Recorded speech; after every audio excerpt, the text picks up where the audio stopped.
การร่วงหลังพวงมาลัย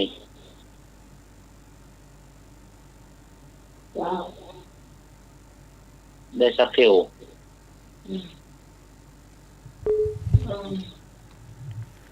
เราจะก่อน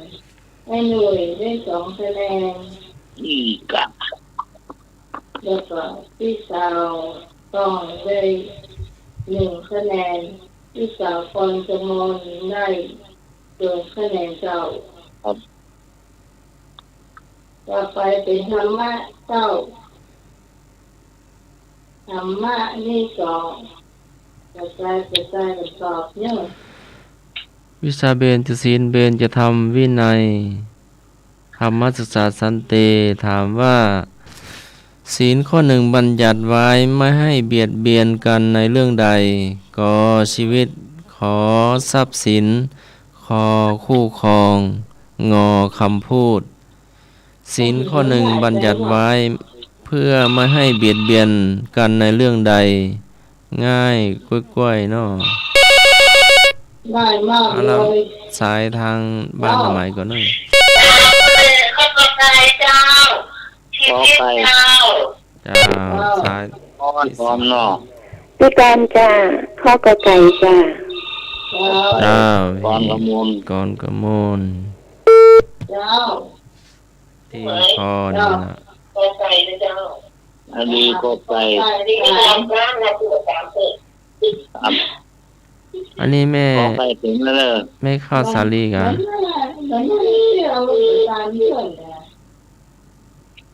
ยายพอยังตันเนี่ย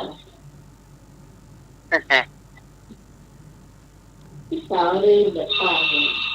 ขอไข่ขอควายงูงูว่างข้อไก่เต็มเลย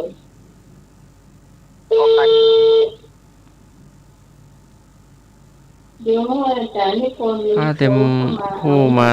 ตัวมามันก็ไม่ได้ป่ะนะไม่ได้แล้วเพราะว่ามันเต็มขอไข่เต็มแล้วครับขอไข่เต็มขอไข่ขอควายงองูว่างครับไข่ขอควายครับลุงลุยแล้วขอควายมันเต็มก็ไก่เต็ม4ก็ไม่ได้อยู่ดีเป็นที่4เข้ามาจะไม่ได้คะแนนเอา3 ข้อว่างเสือฟุกจะถามอะไรเกินเนี่ยเจ้าจะเรียกเอาขอควายเจ้าก็ไม่เลยเนาะเจ้าไอ้หน่วยเจ้า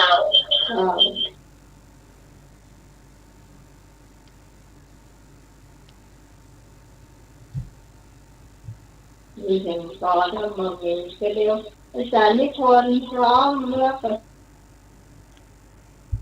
นิมนต์พระอาจารย์นิพนธ์เนาะตอนนี้4:25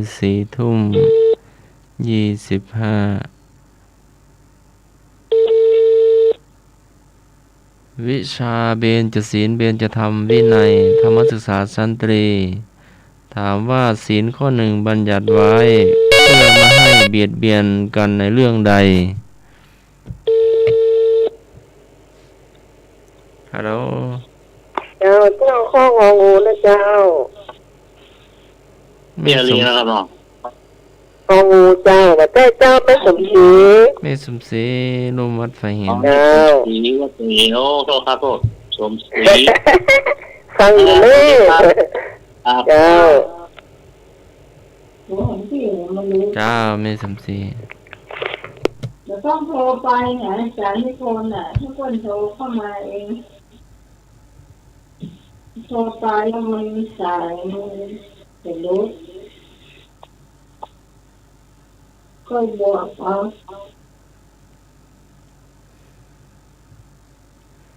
เลยเนาะ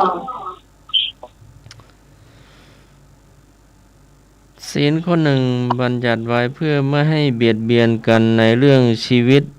กอไก่พี่พรเจ้าได้2 คะแนน2พี่กรพี่กรกรกมลปรับได้1 คะแนน พี่สาวลีได้เกินคะแนนเจ้า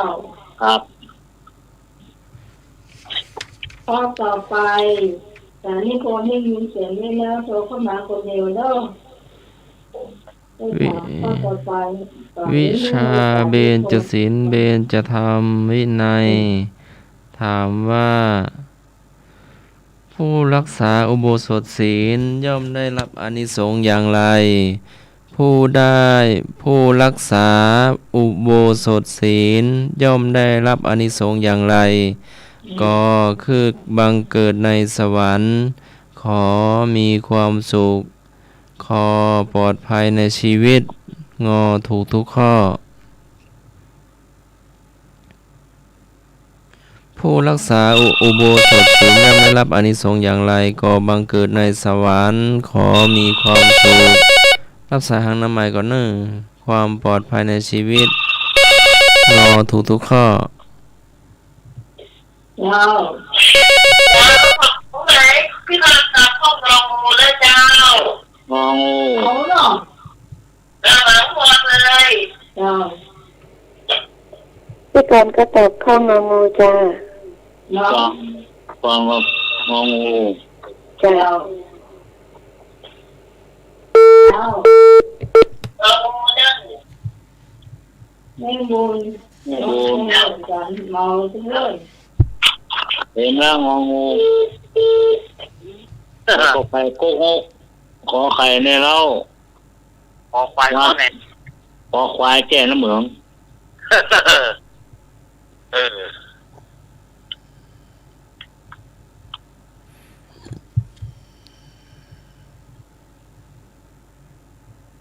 เอาที่ไหนมด คงจะเอาคอควายครับ งูเข้าไปเนาะ ครับ อ่า เจ้า เจ้าเอาแปดเก็บแล้วเจ้า ยังเจ้าขอไปเจ้า ต่อไปน้องแม่เสร็จที่ จะติ้วขอไข่น้อง ต่อไป นะ กอไก่ อ๋อขอไข่ครับอ๋อ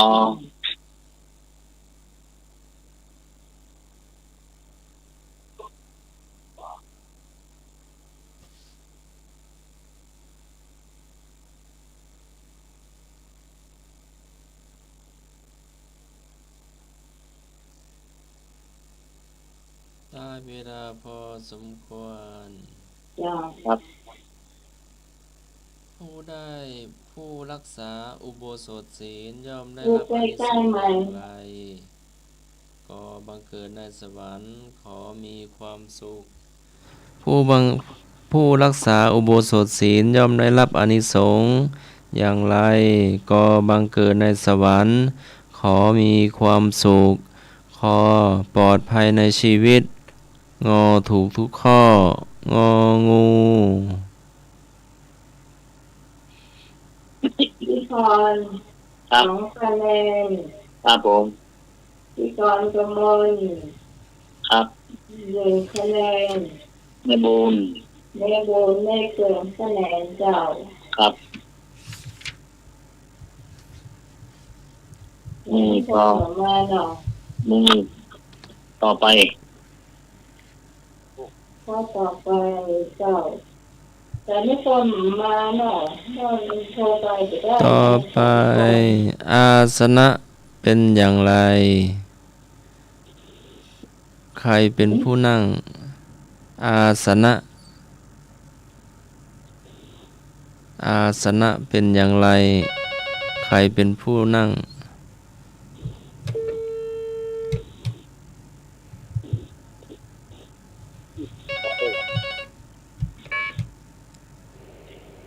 ฮัลโหล จ้าพี่กรณ์จ้าอาสนะเป็นที่นั่งของพระสงฆ์จ้า เจ้า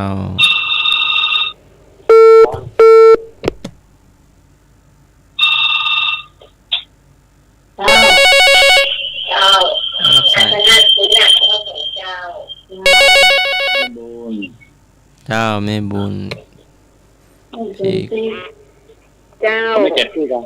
อาสนะเป็นที่นั่งของพระสงฆ์เจ้า เจ ที่สองเจ้า พี่ตอง เจ้าสามท่านนี่ตอบเหมือนกันเต็มละก็นี่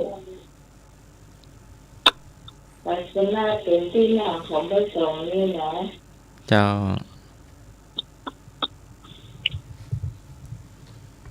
สามท่านนี่ตอบเหมือนกันเลย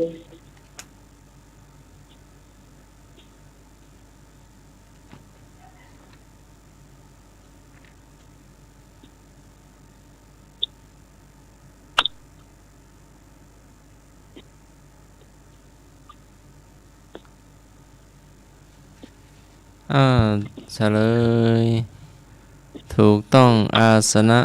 ที่นั่งเพิ่มที่นั่งพระสงฆ์เนาะ ครับ ผู้นั่งทำวัดสวดมนต์ทำพิธีในอุโบสถเนาะสดับรับฟัง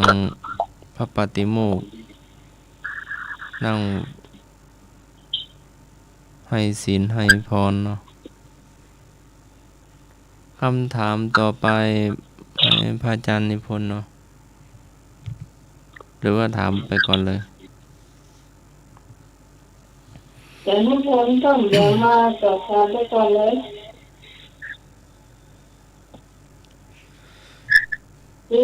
คนที่มีความอดทนอดกลั้นไม่รู้อำนาจกิเลสจัดว่าบำเพ็ญบารมีใด คนที่มีความอดทนอดกลั้นไม่รู้อำนาจกิเลสจัดว่าบำเพ็ญบารมีใดก่อวิริยะขอขันติขอสัจจะงออธิษฐาน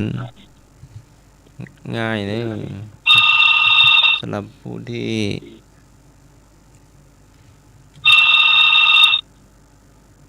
ศึกษาธรรมฟังธรรมนะรับสายทางบ้านดู เจ้าไว้ที่เราขอค้าให้ขัดสิเจ้า ขอใคร เจ้าสายทางส่งนึ่งฮัลโหล พี่กรณ์เอาข้อกอไก่จ้า พี่กรกอไก่ ตอนกอไก่ที่ทองของไฟ พี่กรวิริยะความเพียร อ่ะ เจ้าไม่ควรจะขอใครเด้อ โดนขอใคร ให้บุญขอขายเอาสายห้องส่งนึ่งเจริญพร พี่สองเอาขอไข่เหมือนกันเนอะ พี่ต้องขอไข่ความอดทน แล้วเลย เจ้า ขอไข่เต็มแล้วอ่ะ ตอบมาเลย 0532260588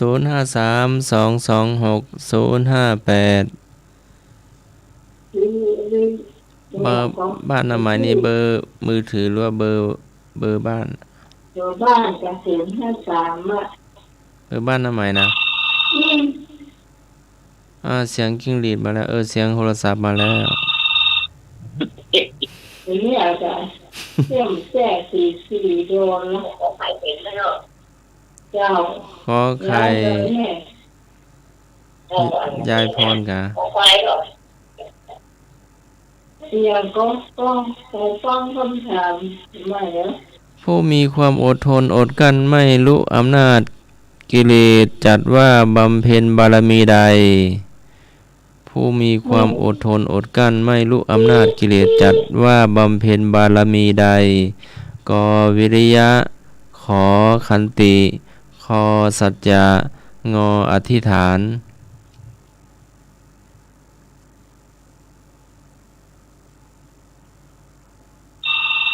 มีความอดทนอดกลั้น ถ้ามีสายมานะ เจ้า เจ้าเอาขอใครเจ้า ใครเต็มแล้วเนี่ย ขอใครเต็มแล้วครับ อีกละ เจ้า ครับ คำถามก็4 ข้อสุดท้ายเนาะ ขอควายงองูขอ ว่า ไก่ พระ ค อา รั จา บ รย์นิพนธ์ ต่อใจจะมี ได้อยู่เนอะพระอาจารย์ ควาย ใครก็ได้เจ้า เจ้า ถามรอพระอา ขอ จาร ไก่ ย์ เนาะ 4 คำถาม ต่อใจเริ่มเป็นสิทธิ คนที่มีความอดทนอดกลั้นไม่รู้อำนาจกิเลสจัดว่าบำเพ็ญบารมีใดก่อวิริยะค ความเพียรขันติความอดทนสัจจะความตั้งมั่นอธิษฐานงองูข้ององูอธิษฐานข้อยังไม่ได้เฉลยเนาะ ครับ หรือว่าเฉลยแล้วแม่ใหม่ คนสอบมา ตอบมาเรื่อยๆเนาะ053226 058 มือตองงองูครับ ลุงหนุ่ยข้อหยัง งองูครับผม งองูตาใส มาก เมาหรือว่ามา มากตามเรียกมาก ตาเหมือนไฟรถหรือว่าตาเหมือนตุ๊กแกหรือว่าตาเหมือนแมว โอเคโอเคต้มโต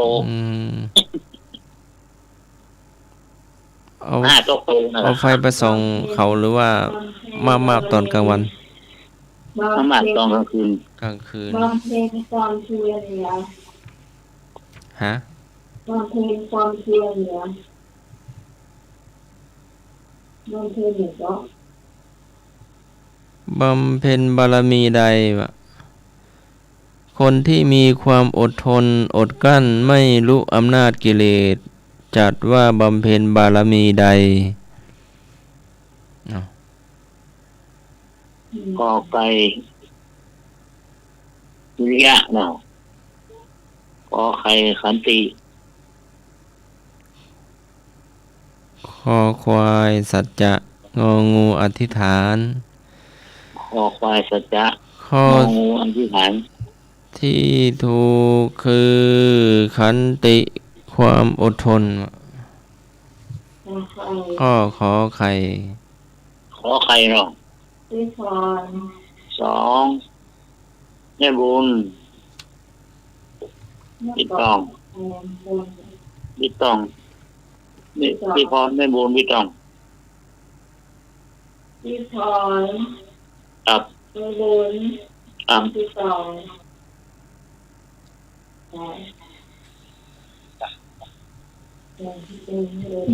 พระอาจารย์นิพนธ์เนาะกับนิมนต์เนอคำถามธรรมะข้อที่ 5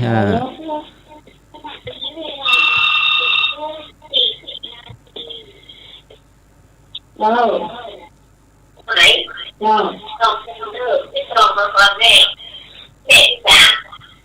ฮะ แม่สาม อ๋อ เจ้า แม่บุญที่3 เจ้า แม่บุญที่3เนาะ แม่เป็นสามเจ้า ครับขอบคุณครับ เจ้าที่พรที่สองในบุญ ครับ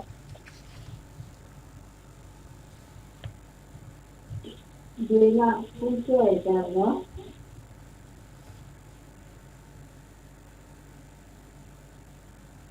อาจารย์ดีน่ะเรื่องมันไม่ไหวเรียนน่ะไม่ได้เจอเจ้ากันเลยว่านที่มันเรียนนะ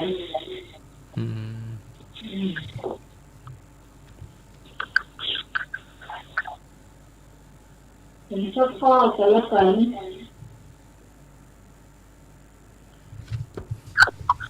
แอมสักข้อหนึ่ง ก็สุดท้ายเจ้า ผู้ที่ประมาทในวัยควรพิจารณาเรื่องใด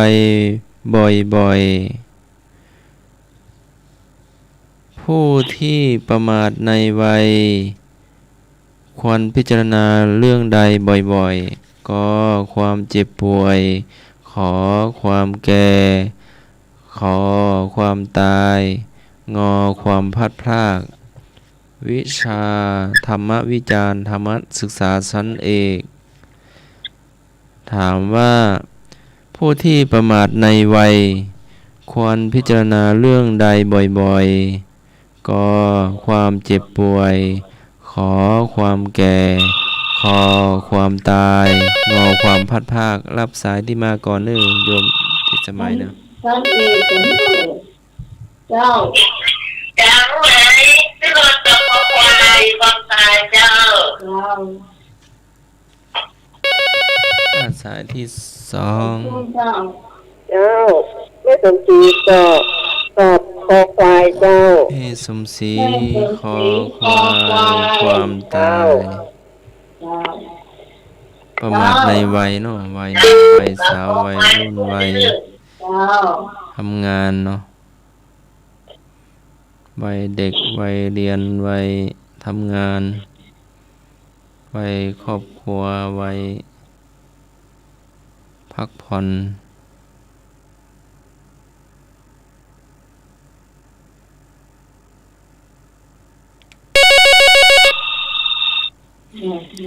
มาพบกันรับสายในก่อน ไปพูดก่อนนะ เจ้าเจริญพร นมัสการค่ะอาจารย์พี่กรตอบข้อกอไก่จ้า พี่กรกอไก่นี่ความเจ็บป่วยรับสายทางบ้าน เจ้าไอ้เจ้าที่กอไก่เจ้าความเป็นปวดเจ้า ของใครเนาะ แม่ เจ้า ของใครมีสองคนละ สายห้อง กอ ส่ง ไก่ต้น พี่ต้องสาม พี่ต้อง เจ้าเอากอไก่นี่ทุกคน พี่ต้องกอไก่นี่ความเจ็บป่วย เจ้า ผู้ที่ประมาทในวัยความพิจารณาเรื่องใดบ่อยๆ ผู้ที่ประมาทในวัยควรพิจารณาเรื่องใดบ่อยๆ ความเจ็บป่วย ความแก่ ความตาย ความพลัดพราก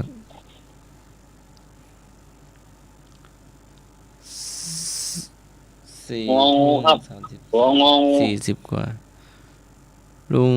เด็กชายหนุ่ยความพลัดพราก ครับ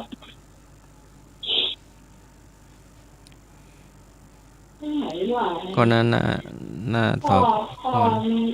ที่จะถูกไม่เป็นความใจความไฟที่พิจารณาบ่อยประมาทในวัยน่าจะเป็นวัยเนี่ย วัยรุ่นโบราณเนี่ยครับ เป็นวัยรุ่น วัยรุ่นโบราณ รุ่นวัตถุโบราณ ผู้ที่ประมาทในวัยควรพิจารณาเรื่องความแก่บ่อยๆ เอาคำถามสุดท้าย เดี๋ยวคนเสียโดยบ่อยใช้ชื่อช่องนี้ ไม่ได้จดไว้เนาะท่านสมัครก็ มีข้อไหน รับสายแล้วก็ถามแล้วก็ ก็ใครอ่ะ ขอไข่ความแก่เจ้า มันจะได้ร่วมนี้ให้ดูสักคนเจ้า นี่ครับ อ๋อ มีแค่ กอควายกอไก่งองู มีก็ไก่สามมีก็ควายอยู่สามมากันแล้ว ครับ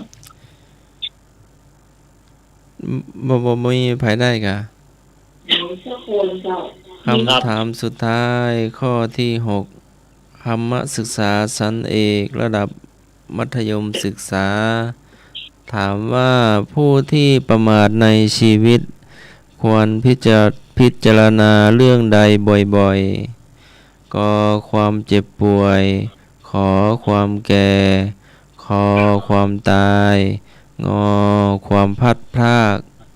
อันนี้แม่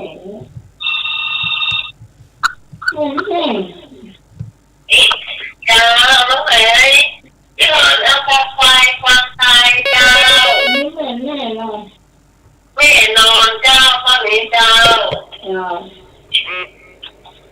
เอาตัวคนความตายน่ะ เอาข้อคอยตัวคน เจ้า ตะกี้ปวยเบ้นข้อขอไข่นี่แก เจ้าสักคนละเจ้า เจ้าไอ้เจ้าที่เอาความตายเจ้า จำ เจ้า ติด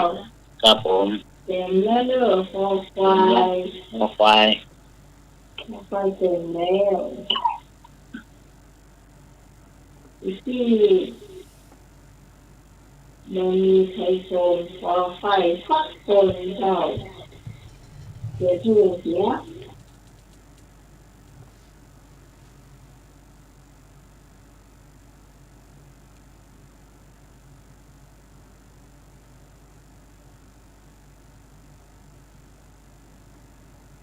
คอควายนอนบวก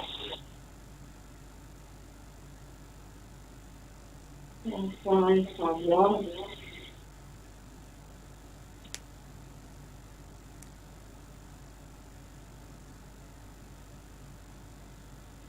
โอ้สำเร็จแล้วถึงจะได้จะเลือกจ้ะ ได้เวลาพอสมควรสมเด็จอาจารย์เอาลากอยู่ในสาย ผู้ที่ประมาทในชีวิตควรพิจารณา เรื่องความตายบ่อยๆ ข้อคอควาย ผู้ที่ประมาทในชีวิตควรพิจารณา ความตายบ่อยที่สองได้2 คะแนน ครับ ที่สองได้1 คะแนนเรื่องเสริมที่ได้เกิดคะแนนเจ้าประชาสัมพันธ์ก่อนประชาสัมพันธ์ในทุกเรื่อง ๆ ยิ่งไม่ก็สมรับพระป่าของท่านสมชาติชายสัพพัญโยนี่เจ้าเป็นรัฐละอ่อนที่ต้นมันมีเรียนการเรียนการศึกษาให้เจ้ามาของสร้างของดีหรือว่าให้เกิดในเจ้าสำรับธรรมะให้ขึ้นของเขานี่จะโอนที่ตามเขาเคยที่เกิดในเจ้าสมัยนี้ตั้งเอาไว้ก่อนแล้ว20 บาทแล้วเจ้าคุณผู้ฟังท่านเลยจะเอาก็ขอเชิญเจ้าบอกมาได้บอกชื่อบอกนามสกุลรวมบทพร้อมกับโอนเพื่อในเจ้าบอกมาให้เองจะได้เจ้าสำหรับคนที่หอมให้หอมมาแล้วขอบคุณมากๆเลยเจ้าขอบคุณมากๆเลยก็ได้ตามเป้าหมายที่เราวางเอาไว้ในเจ้าของนักษาบาทก่อนมันจะถึง5 ปานหนึ่งจะเหลือน้อยๆในเจ้า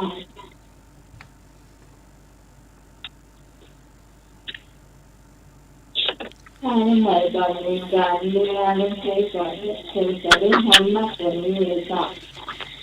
เพราะว่าบ้านเราก็ดีสวยเนาะ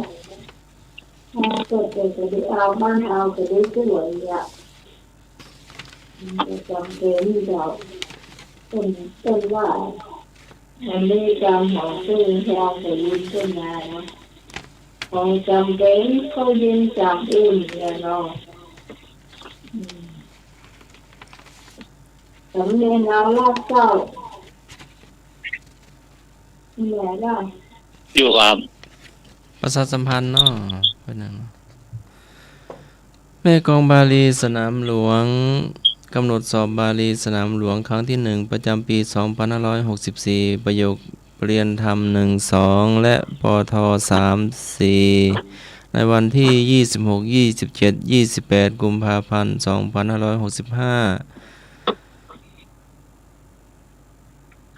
ณ วัดพระสิงห์วรมหาวิหาร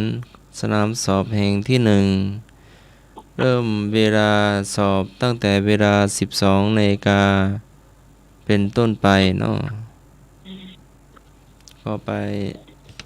ถวายน้ำปานะได้เนื้อภัตตาหารก็ได้ แล้วก็วันที่ 1 ที่ 2 มีนาคม 2565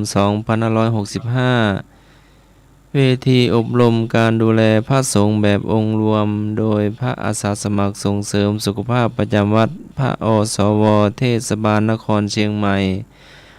ณโรงพยาบาลปราสาทเชียงใหม่ตำบลสุเทพอำเภอเมืองจังหวัดเชียงใหม่รุ่นที่1ระหว่างวันที่1วันที่2มีนาคมและรุ่นที่2วันที่3ที่4มีนาคม2565เจ้า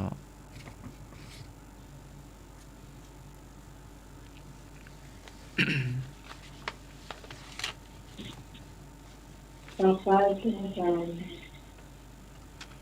เราวิชาของ อาจารย์เอาละครับผม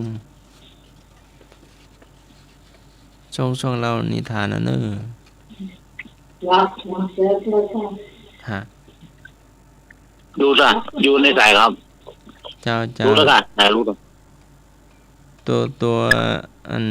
สมณีอาจารย์เอาละก็เป็นชื่อวิ่งมาอยู่ มีนาพิสมัยวันทูคอลุงหนุย2แล้วก็สมณีอาจารย์ดาวลักษณ์นะตัวหนังสือจะวิ่งมาลุงหนุยวิ่งมาหน้าจอน่ะ เดี๋ยวมันวิ่งมาไหลมาเนาะ ครับ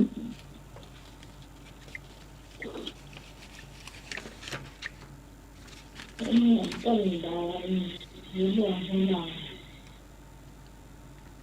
บรรลุเนาะสายบรรลุเนาะครับเนาะ เจ้ายังบ่รู้อาจารย์สมณีดาวลักษณ์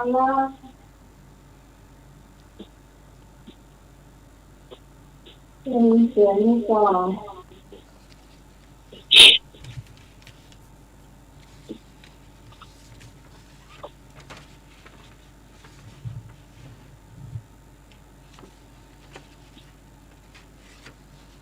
ได้ได้สิ่ง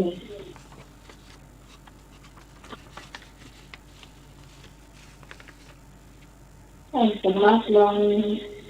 รอของต้นเล็กแล้วก่อนต่อไปใหม่ละ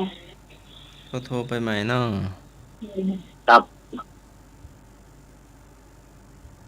ได้ เป็นมหาวิทยาลัยจะไม่เรียน โทรไปหาอาจารย์สมณีเอาลักษณ์ใหม่เนาะแต่ท่านก็อยู่ในสายอยู่เนาะ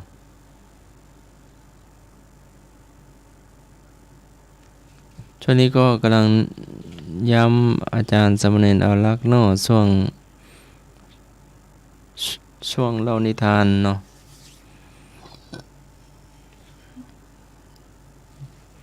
อาจารย์สมณีเอาลักษณ์ก็จำวัดอยู่ที่วัดสันเมืองเนาะ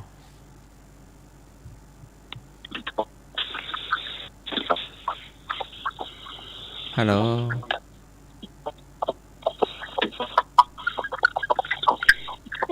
ได้ ฮัลโหล มันได้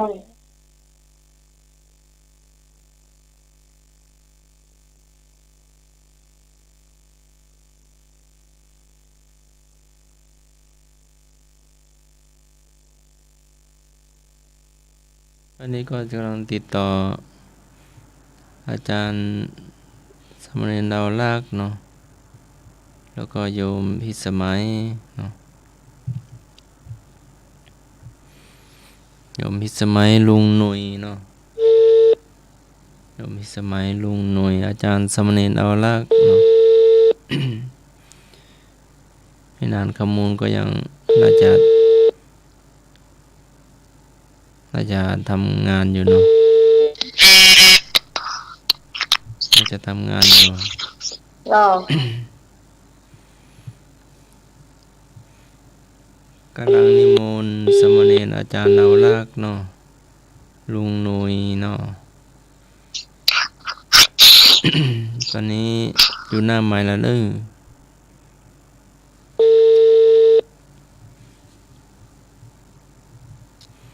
กำลังประสานกำลังนิมนต์เนาะ จากบม อาจารย์สมัยเราลาก่อนเนอะ ก็เห็นเงียบไปเนาะเงียบไปสักพักใหญ่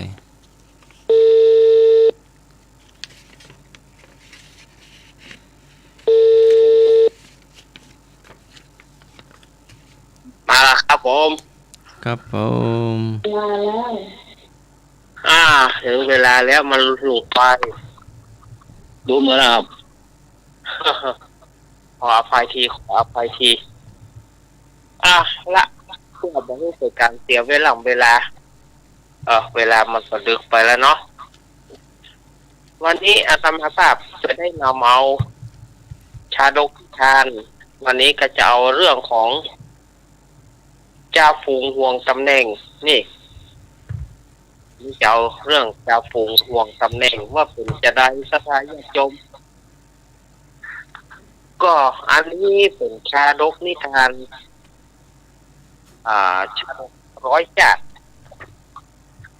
ของโอษฐ์พระสัมมาสัมพุทธเจ้าของเราในสมัยนั้นพระพุทธเจ้าเพิ่นก็ได้เอ่ยถึงเพิ่นได้เล่าพระบทต่างๆให้ได้ฟังว่าในอดีตชาติในครั้งหนึ่งยังมีลิง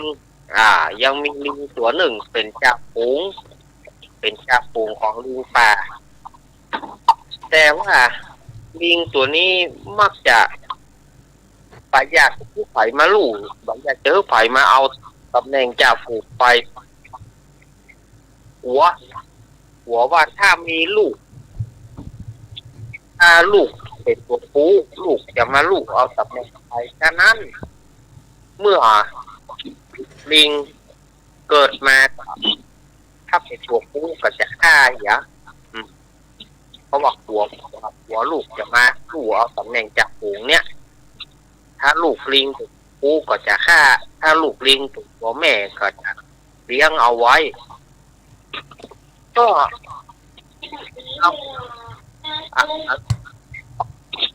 ลิงตัวหนึ่งก็ได้หนีเข้าถ้ำไปอยู่ที่อื่น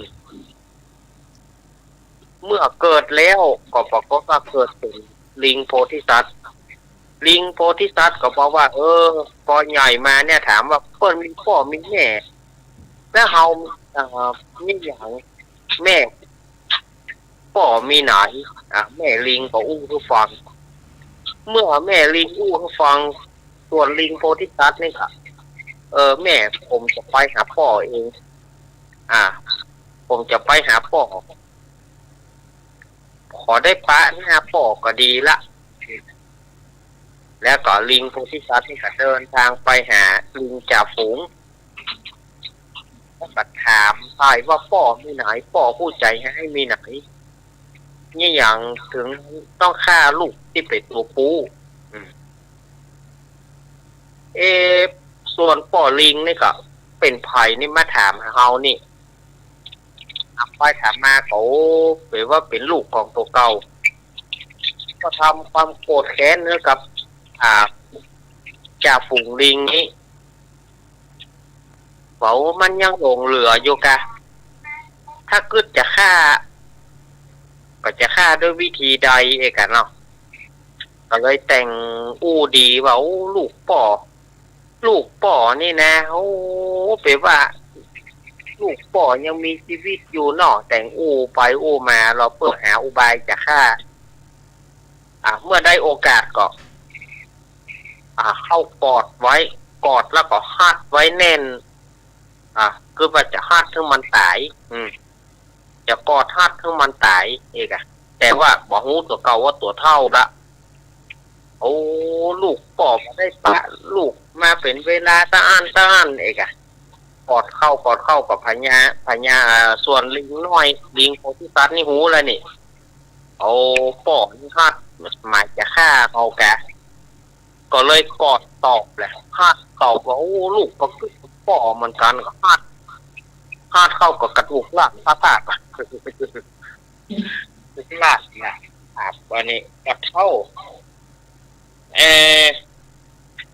ส่วนว่าป่อลิงนี่ก็จะตายจะให้ลูกจะเก่าตายเพื่อว่าปะให้มันได้มาเป็นจ่าฝูงทำอย่างได้จะให้มันไปตายแต่ขึ้นใจก็ได้ละประเด็นนี้เขาจะลวงมันไปเพื่อมันไปเอาดอกบัวที่สระน้ำแห่งหนึ่งซึ่งสระน้ำนั้นมีผีเสื้อสมุทรหรือว่าผียักษ์ อยู่ในหั่นจะฮื้อยักษ์นั้นน่ะเอาไปกินเหี้ยก็เลยออกอุบายว่าโอ้ลูกเขยบาดเดียวนี่นะป่อนี่เท่าแล้วบาสามารถจะเป็นเจ้าฝูงได้ป่ออยากจะฮื้อเจ้าเนี่ยเป็นเจ้าฝูงแทนป่อแต่ว่าป่อจะฮื้อง่ายๆก็บ่ได้จะต้องมีของแลกเปลี่ยนลูกไปเอาดอกบัว5 ดอกมาฮื้อป่อกำเนิดที่ไหนป่อที่ศาลแห่งหนึ่งฮื้อเอาดอกบัวดอกบัวเขียวดอกบัวแดงดอกบัวหลวงดอกบัวอับและก็ดอกบัวเกตแน่นอนสีหย่ำจะละหัวนั่นเองอ่ะเอามาฮื้อป่อกำเนิดอีน่ะส่วนว่าลิงโพธิสัตว์นี่ก็นึกว่าป่อเนี่ยจะเอาตำแหน่งจ่าฝูงบอกฮู้ว่าป่อจะหลอกทุกไฟฉายแต่ก็ด้วยปัญญาของเปิ้นมีอยู่แล้วเพราะเปิ้นเป็นโพธิสัตว์เจ้าก็ตกลงไปเอาดอกบัวแต่พอไปเอาแล้วก็ปรากฏว่าไปหันที่สระน้ำเนี่ยขุ่นมีสีแดงเหมือนสีเลือดก็หูได้ว่าในสระน้ำนี้ป่าใจธรรมดาสระน้ำนี้ต้องมีผีเสื้อน้ำอยู่แสดงว่าป่อจะให้เฮามาเพื่อผีเสื้อน้ำกินลิงโพธิสัตว์นี่ก็เลยบ่ลงสระบ่ยอมลงส่วนผีเสื้อน้ำก็กองหาว่าเนี่ยใดมันยังบ่ลงมาก็เลยถามว่าเนี่ยอย่างเจ้าถึงบ่ลงสระน้ำลิงโพธิสัตว์นี่ก็บอกว่าอ้าวเฮารู้แล้วว่าน้ำนี่มีสีแดงก็คือสีเลือดแสดงว่ามีผีเสื้อน้ำหรือว่ามียักษ์รักษาอยู่ยักษ์เอาคนมากินในสระน้ำนี้ก็เลยสนทนากันยักษ์ก็เกิดความเลื่อมใสเมื่อได้ฟังถ้อยความของลิงโพธิสัตว์แล้วก็ถามว่าแล้วท่านมาเนี่ยหยังลิงโพธิสัตว์ก็บอกว่าป่อให้ใจมาเอาดอกบัวใจมาเอาดอกบัวเช่นว่าดอกบัวหลวงดอกบัวแดงดอกบัวเขียวดอกบัวขาบแล้วก็ดอกบัวเกตป่อใจมาเอาดอกบัวเพื่อจะแลกกับตำแหน่งจ่าฝูงแล้วก็ได้ลิงโพธิสัตว์นี่ก็เล่าต่างๆได้เพื่อโอวาทแก่ยักษ์ผีเสื้อน้ำนั้นผีเสื้อน้ำนั้นก็เกิดความเลื่อมใสก็เลยบอกว่าโอ้ท่านจะเอาดอกเอาไปแค่5 อันเนี่ยมันน้อยไปมาข้าจะเอาไปเฮ้ปรากฏว่าผีเสื้อน้ำนี่กับเลื่อมใสลิงโพธิสัตว์นะก็เอาดอกบัวเนี่ยเอาไปเฮ้นักๆเลยไปส่งเฮ้พอแบกไปส่งเฮ้ปรากฏว่าป่อลิงเนี่ยลิงจ่าฝูงเนี่ยไปหานเข้าใส่โหมันบ่ตายสักกำกูหวังให้มันไปตายไปเพราะผีเสื้อน้ำนี่ถ้ามาเป็นเปื้อนมันเหี้ยเอาดอกบัวมาให้มันแถมก็เลยอย่าบอกเอาเข้ากับอกแตกเลยสลายญาติโยมอกแตกตายเลยจ่าฝูงนั้นเพราะความอิจฉาตาฮ้อนความอิจฉาริษยาตายเมื่อตายเอาวิญญาณไปตกนรกอเวจีโดด ทีนี้จะโมลิงทั้งหลายก็ขอโพธิสัตว์เจ้าเป็นจ่าฝูงโพธิสัตว์เจ้าเป็นจ่าฝูงก็ทำความรุ่งเรืองให้กับในป่าแถบนั้นแล้วก็ผีเสื้อน้ำก็คอยเอาอาหารคอยเอาหยังมาส่งให้เป็นประจำจนถึงเสี่ยงชีวิตนี่ในนิทานเรื่องนี้เพิ่นก็สอนความอิจฉาตาร้อนความหวงแหนตำแหน่งผัวเพิ่นมาลู่เอาเนี่ยได้ผัวเพิ่นมาเอาตำแหน่งกาอย่างกานี่นะเนาะพวกที่บาลงอันนี้มันก็จะ ถ้าอู้ไปนักมันจะเข้าหัวการเมืองเนาะ ทีนี้องค์พระพุทธเจ้าเปิ้นก็จักจานมาว่าป่อลิงหรือว่าจ่าฝูงในครั้งนั้น ก็ได้มาเป็นเทวทัตเถนในการระบัดนี้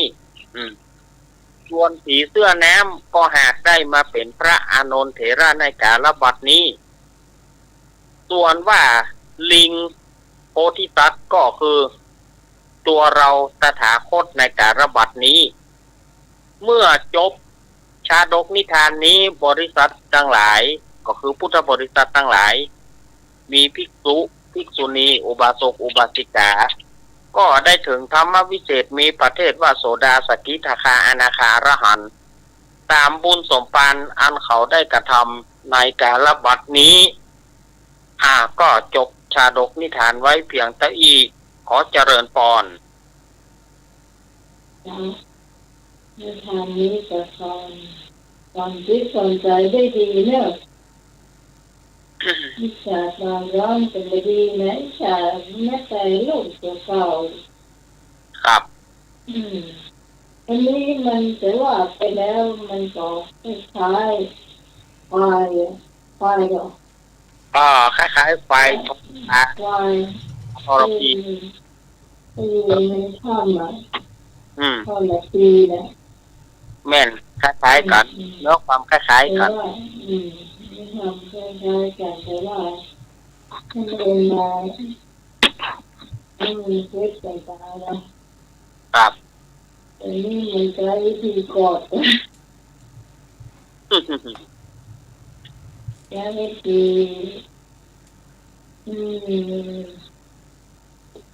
มันก็ว่าเจ้าน้ำหวานเนาะเจ้าน้ำหวานเป็นกระดิ่งสายเป็นขนมปังมาได้ก็จำมาไปก็จำน่าจะ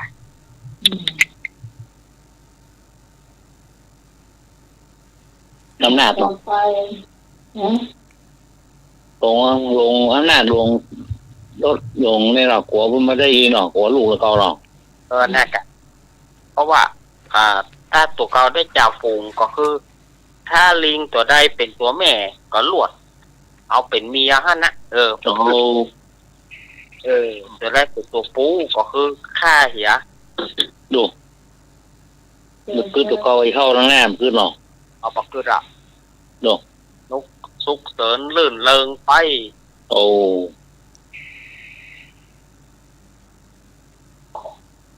หน้ามันเหี่ยวเยอะเลยนะ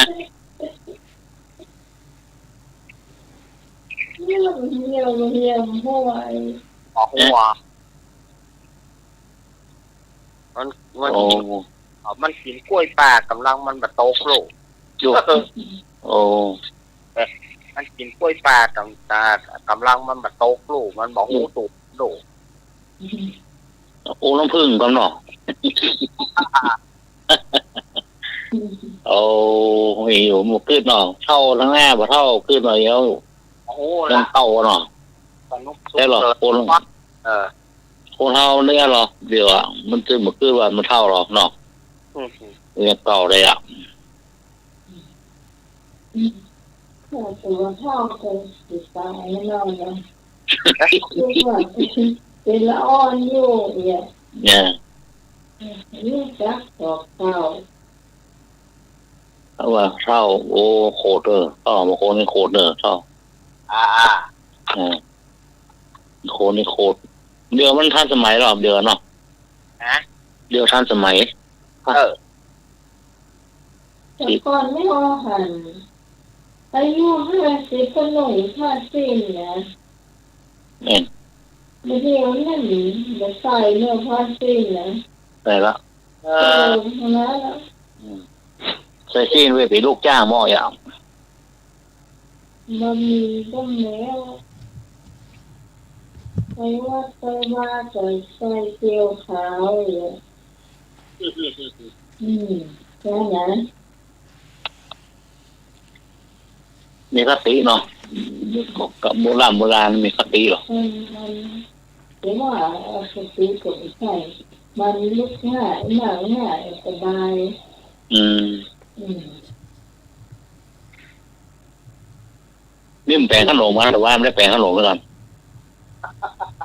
โอ้นี่ตอนนี้กินโมงยาวผลลัพธ์ถึงมะเร็งว่า หน่อย มีหมอก กำมือเก่าแล้วก็ ตามไหนตามไหน หน่อย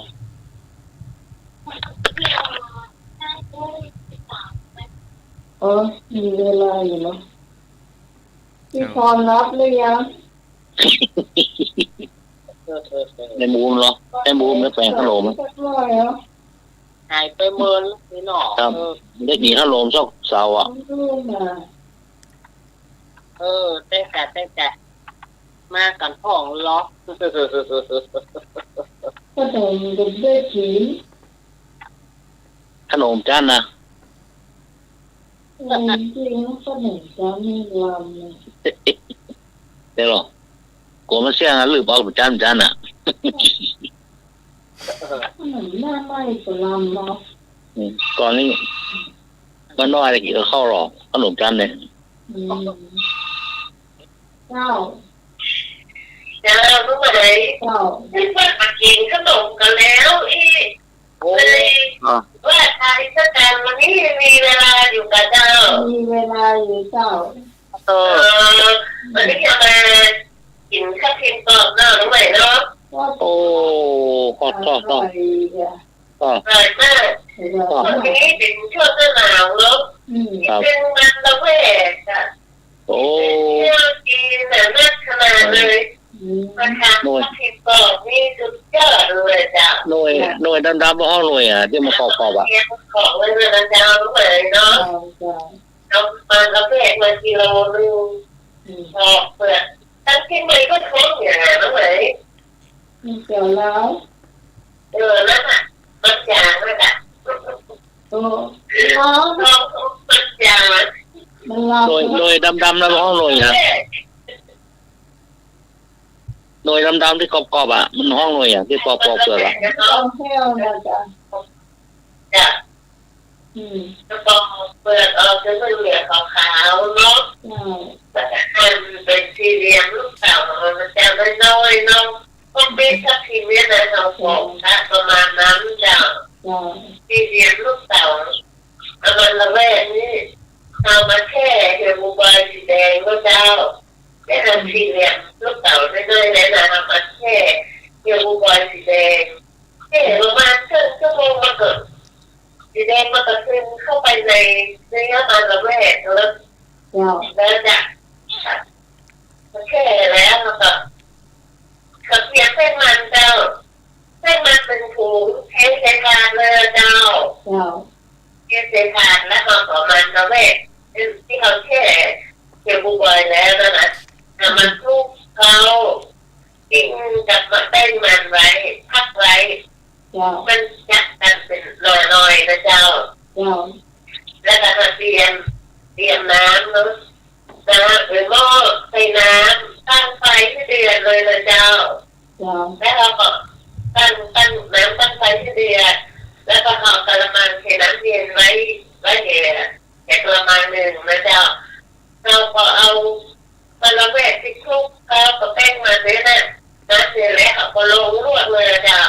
จ้ะ ใส่ลวกในน้ำเดือดนะเดี๋ยวสักพักมันจะลอยขึ้นมาแล้วเจ้าจะขึ้นมาซุกตัวแล้วก็เอากระชอนช้อนแล้วมันแม่ใช่ไหม จ้ะ ทัพทิมเนี่ยนะทัพทิมก็มันลงแก้ในกระมังน้ำเย็นนะจ๊ะ จ้ะ ทำไปเรื่อยๆจนมดมันนะจ๊ะจนมดมันระแวกเนี่ยเนาะแล้วก็แค่ไว้ท่านก่อนแล้วก็มดแล้วก็เอาน้ำเมื่อน้ำเดือดไปเทล้างเลยนะจ๊ะแล้วก็มาตั้งหากะทิเจ้าเอากะทิเป็นหางกระคันเนาะถ้าเป็นกะทิที่เขาปลูกเขาก็เลือกเอาหัวไว้ถึงที่นึงแยกหัวไว้ถึงที่นึงอาหารมันพอประมาณเนาะอย่าไปเอานี่แหละน้ำที่สองนั่นแหละเขาคั้นน้ำที่สองน้ ไม่เหมือนกะทิที่สองนั่นแหละเอากะทิใส่ก็ตั้งเดือดเอาไปใส่ข้าวใส่เห็นไหมเจ้าที่มันหอมหน่อยแล้วก็น้ำตาลใส่ประมาณ2 ถ้วยตวงเนาะแล้วก็มันน่าจะจับแล้วก็เอาเกลือใส่1 ช้อนชาแล้วจะเอาน้ำตาลละลายดีแล้วตามันเดือดเขากินดูมันคือหวานน้ำไปมันที่กินแล้วใส่เนาะกินก็มันเดือดน้ำตาลละลายเสร็จแล้วก็พอชัวกะทิลงเลยนะจ๊ะลงก็เสียถ้าตกพริกแก้เลยจ้ะพริกแก้แล้วเวลามันจะกินเราก็เอาข้าวพิมพ์กรอบที่เราเอาลงในแช่น้ำเย็นในกระมังน้ำเย็นนี่นะแล้วก็เอาช้อนที่มันเสด็จน้ำแล้วก็มาตักใส่ถ้วยเอาน้ำกะทิแต่ไอ้ที่มันทอดไม่ได้ตอนที่น้ำที่เราน้ำกะทิที่เราตั้งคือเพื่อนเย็นเสร็จก่อนแล้วก็ลงตักใส่ถ้วยถ้าพิมพ์กรอบนะแล้วก็ตักน้ำแข็งเข้าไปหน่อยแข็งโม่แข็งหลอดน้อยๆก็ได้จ้ะเสิร์ฟจะอีแล้วจ้ะแล้วก็เอาไข่ของมันกินมาเลยตามสบายเลยจ้ะอันนี้ทำสูตรเนี่ยจ้ะถ้าใครมีเที่ยวจีนใส่เที่ยวจีนมาสักโต๊ะอาจารย์รู้ไหมเที่ยวส้มลำเที่ยวนะส้มลำครับทำแบบมาประเภทใหม่เลยจ้ะเที่ยวจะลำเลยจ้ะแค่ขนมเลยก็ขนมซึ่งไม่ใช่ขนมซึ่งเอวบอยสีแดงแล้วเขาสอนมาใหม่จ้ะมีเป็นทำให้เพราะว่าไม่กินแล้วทุกคนเลยคนเที่ยวหนังก็ซื้อได้ง่ายเดี๋ยวนี้เที่ยวก็ซื้อง่ายจ้ะเที่ยวมันรู้เลยก็หายากเลยเที่ยวที่ไหนคนที่อาหารเขาขายกันอยู่จ้ะน้องไหมจ้ะอาจารย์ที่เรามีที่สุดยอดเลยจ้ะพี่ปอจ้ะนั่นแหละใช้ตัวอย่างเดียวกันเนี่ยจ้ะค่อยมีแล้วเดี๋ยววันนี้เราได้กินกับพี่ปอแล้วเนาะน้องมีพ่อเดียวกับพ่อเลยบอกกันพ่อเดียวกับอีกแล้วจ้ะพ่อใหญ่ใหญ่เป็นอะไรก็แล้วแต่เด้อจ้ะอย่าพูดกับใครมาเลยเข้ามาเด้อจ้ะอันไอ้หนูว่าเดี๋ยวช่วยจะลอยเลย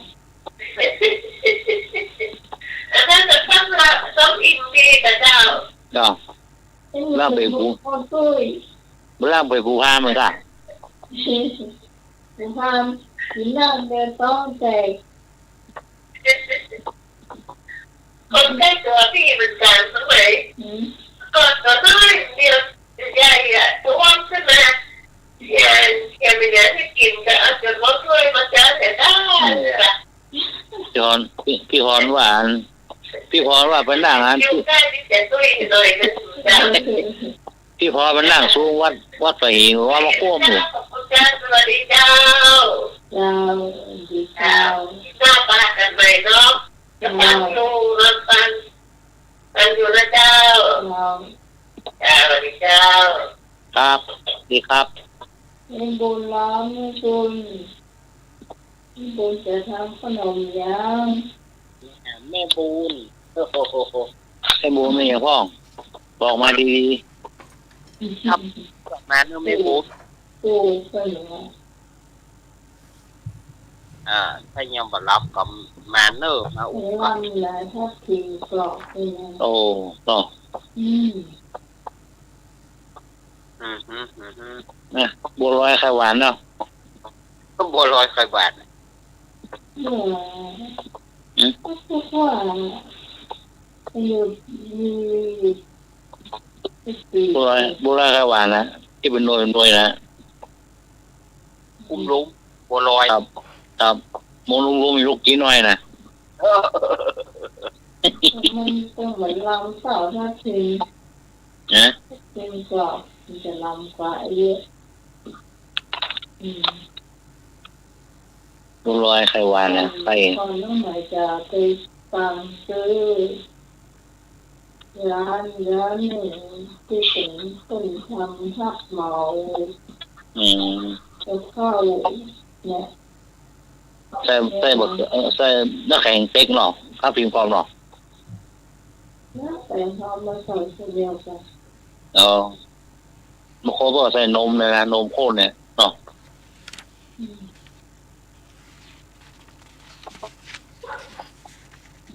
ครับพิมพ์กรอบไปแล้วไปแส่ขนมไปเจ้ามาเจ้าเนาะครับเจ้าวันนี้มีพ่อปืนกระล่าง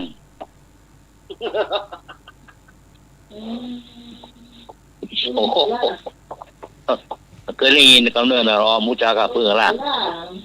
ครับปืนใต้บ้านปืนกระล่างที่เราเอาตลาดไปกวาดอะไรเนาะรอมุจักเนี่ยปืนกระล่างนะปืนกระล่างครับดูอย่างปืนกระล่างนั่นนี่เนาะต้องสูงเป็นบ้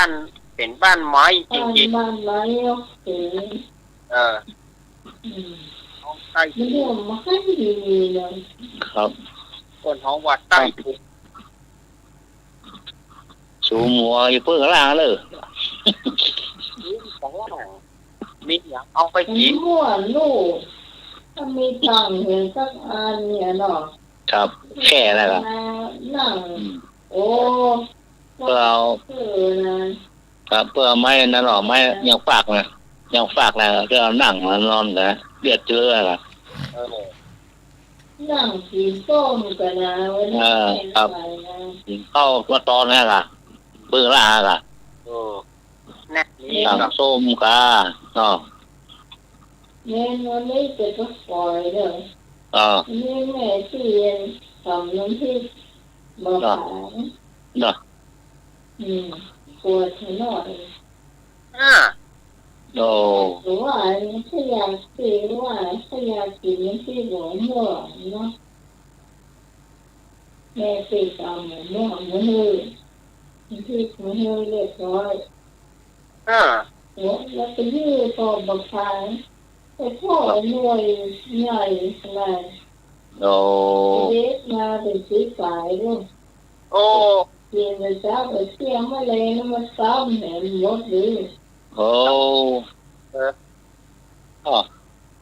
แต่ให้ที่หนึ่งรถก็เด็กก่อน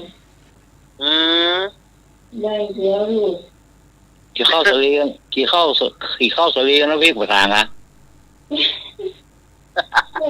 ไม่รู้แล้วไม่รู้กี่ตัวเหรอ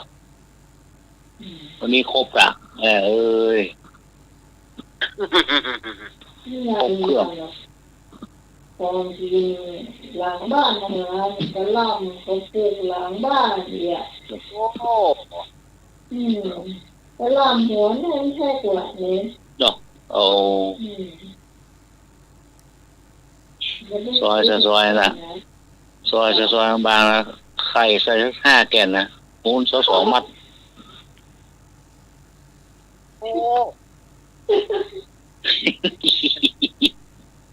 มูนเส้นละ2 มัดนะต้องไปปกกี่โคเร็วเหนื่อยมากเลยย่างกินไม่ได้เนาะกินไม่ได้เนี่ย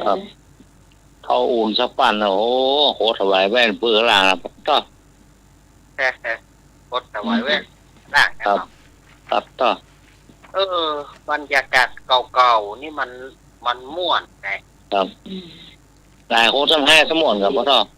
ก็กะลีแม่ที่ซื้อเป็นซองซื้อหน่อยซื้อร้านเนี่ยเอามาขายเลยนะก็เปิดร้านขายซอง10 บาทมีกระเป๋าซื้อฉันก็ถือเอาลูกกินนะกินกันนะไม่เป็นวันนะ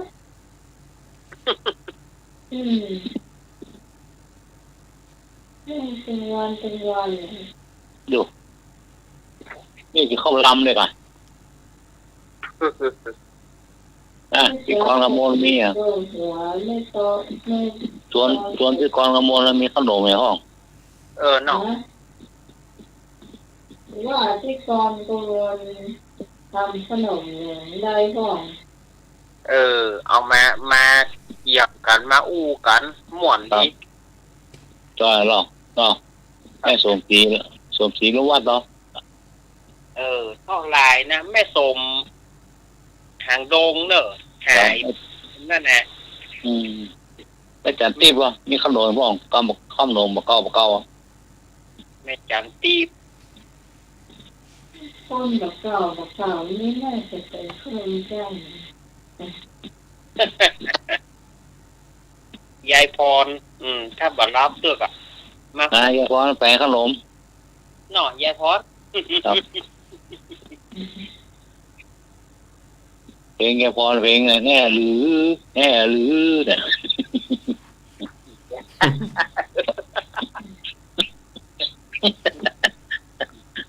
นี่ได้เลย นะต้องลองว่าหรอ ครับคุณหมอ แปลง ค่ะ พรกับแปลงเชียงใหม่แน่หรือแน่ ลองว่าส่วนไปเลยเป็นแค่เป็นห้องเพลรุ่น เนาะ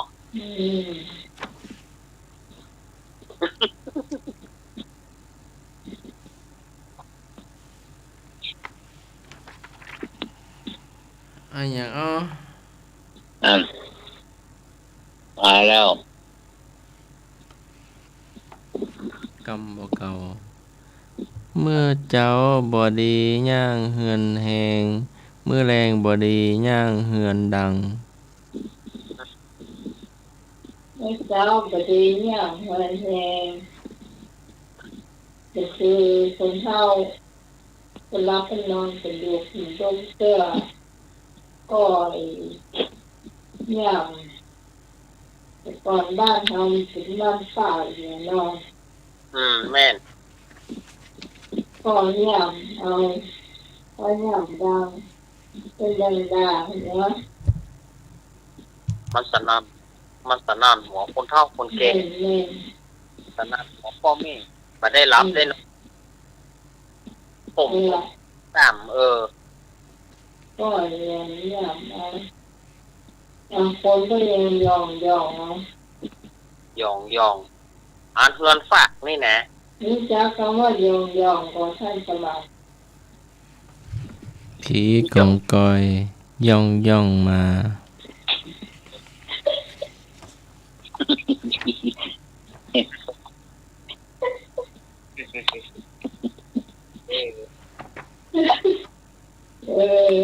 นั่นจะ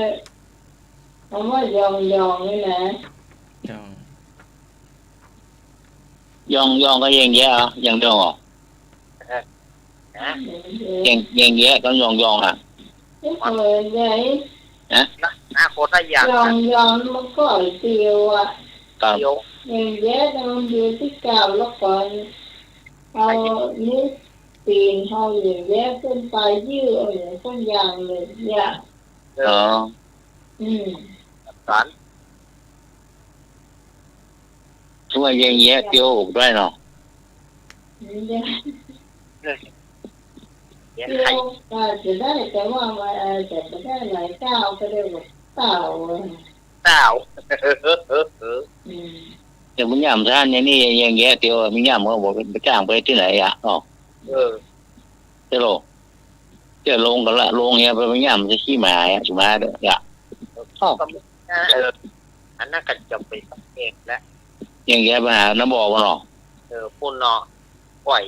ขยะไข่ แยะ เมื่อแรงบัดนี้อย่างเงินดังเปิ้นก็หมายถึงเปิ้นเตือนสาวได้เที่ยวเงินดังจะไปเอามาเนอะ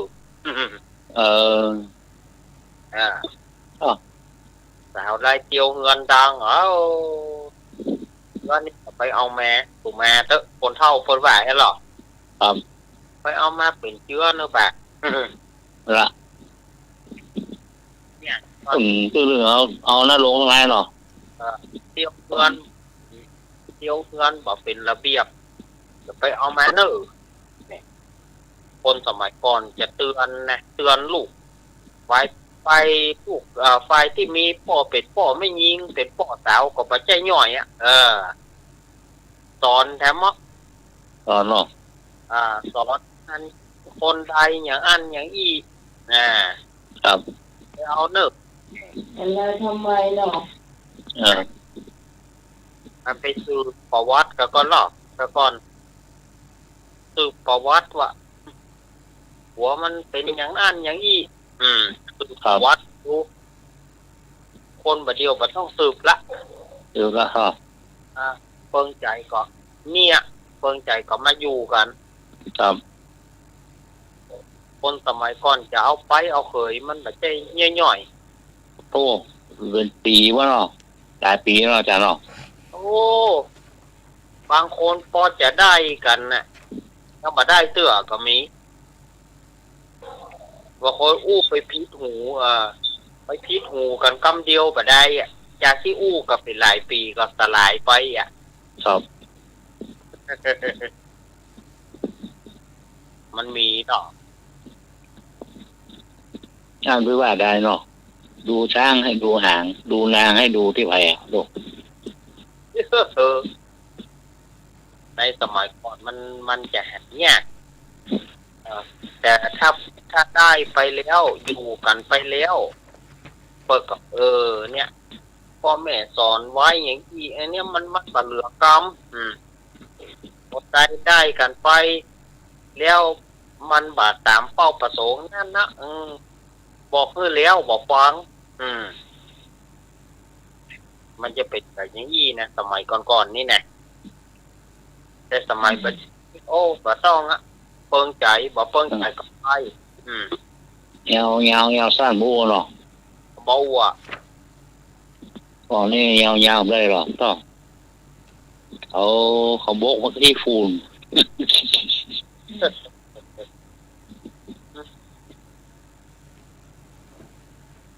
มันก็มันเขาไปเอี่ยวนี่พ่อแม่สาวนี่นะมันจะมีเป็นบางคนถ้าอันใดที่มันชอบปัดถ้าขึ้นมาเตอะดีบดีนี่คนใดที่มันบัดจับตามันนะท่านั่นท่านี้มีอะไรอย่างหรอครับหรอมีมันดูย่อเด็กย่อประชดประชันว่าอันว่ามันจะมีเนาะที่มันแบบเปิงใจนะไม่ครับกระเดียวคนที่มันเปิงใจน้อยมินพูนกระเดียวเขาไปห้องมันเนี่ยมันมีนี่อย่าเอาขึ้นไปมันมีนี่ประมาณใกล้โมแล้วโอ้นักเลยดูเดี๋ยวไปเกี่ยวข้าวอยู่ใจกะวายลูกมันปุ่นเนี่ยพวกมึงมารับจ้างอยู่ใจกะ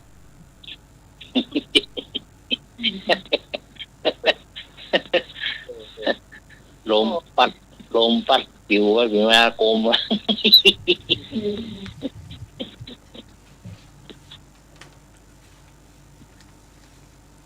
เดี๋ยวเอิญเนาะพอมันแก้เข้าแล้วยังเนาะเข้าละปุ๊บก็มันหาอุบายบายที่จะคือเบาปล่อยโวยต้องลอกขวางเรือเหนืออยากออกมันออกหินจูดออกบ้านหินวางเข้าไปอย่ากำลุ่มล่ำแล้วก็เปิดอันแต่เมื่อเจ้าบ้านปอหลวงพอเป็นอ้ายยาวโมโหแน่ขวางเรือนเนี่ย แต่ก่อนนี่มีกว้างบ้านกว้างจองกัน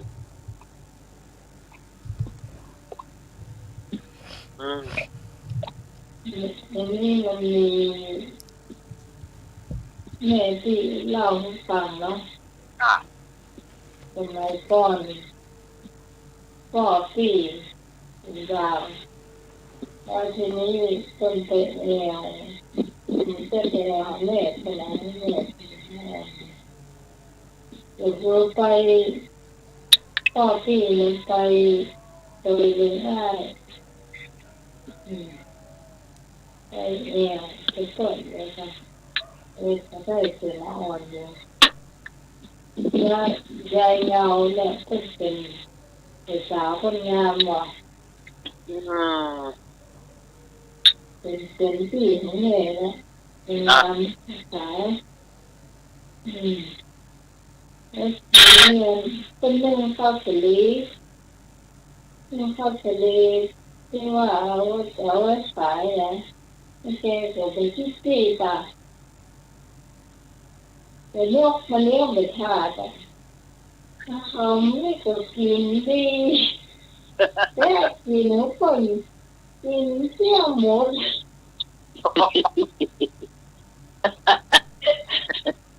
โอ้เหลือซาลาเปาอ่ะ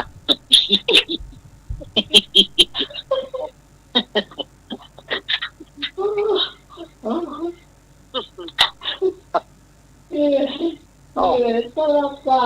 เลย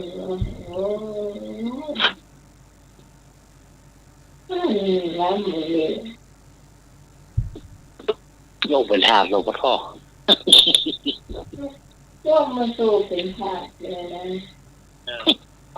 นั่นไทยเข้าไปเลยเสียงเนาะความเป็นมันเส้นมีเข้าไปลีลาอย่างเดียวนะเข้าไปเลยก็ทรงเส้นมีแหละก่อนเลยเข้าไปเลยเสียงน้อยๆมันดีเนี่ยเข้าไปลีเซียนก็ต้องหัวที่อีกเนาะมันหนึ่งก็ยิ่งมาตามหัวกันนะมันมันหรอหลับมันเสียวเดียวแล้วก็ดีขึ้นเลย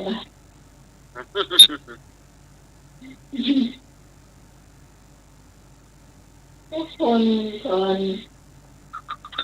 เลยจะด่าไปเลยกินไม่กินเนี่ยหนูว่าตาโตอย่างเนาะ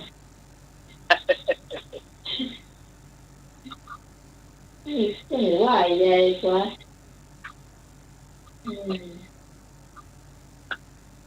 นี่ว่าใหญ่สักอย่างใจดีก็ใจดีนะ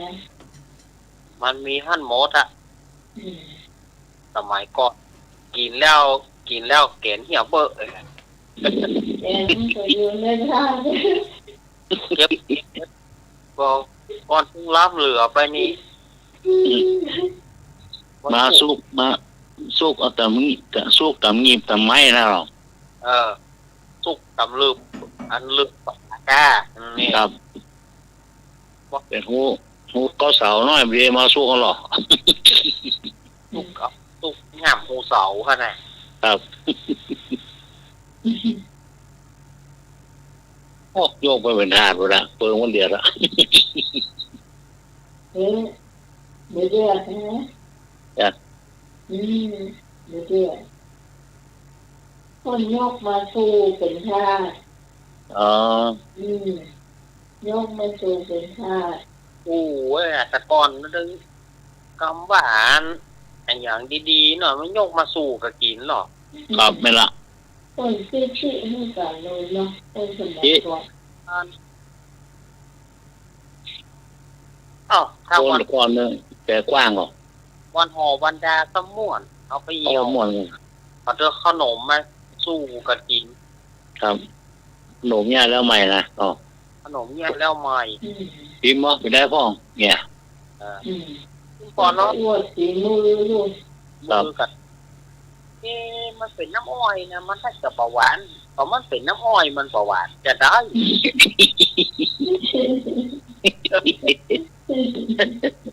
มันถ้าจะหวานไงก็มันเบาหวานจะได้ใส่น้ำอ้อย ยังแม่ที่เจ้าน่ะจ้ะจำนั้นที่หลวงพ่อเป็นอ้อยเนาะม้อยตีก้อนเนาะ ปัดเท่า ตีก้อนแล้วก็พอยัง30ไปถึง เอา มีกันมาอีก เอา เหนียว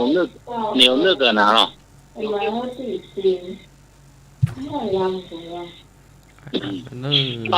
อย่าง เหนียวนึกอะ เหนียวที่สิวอ่ะ นี่เหลือว่าเนาะ มีว่ะก็ อะหยังเข้าตังกะ นะ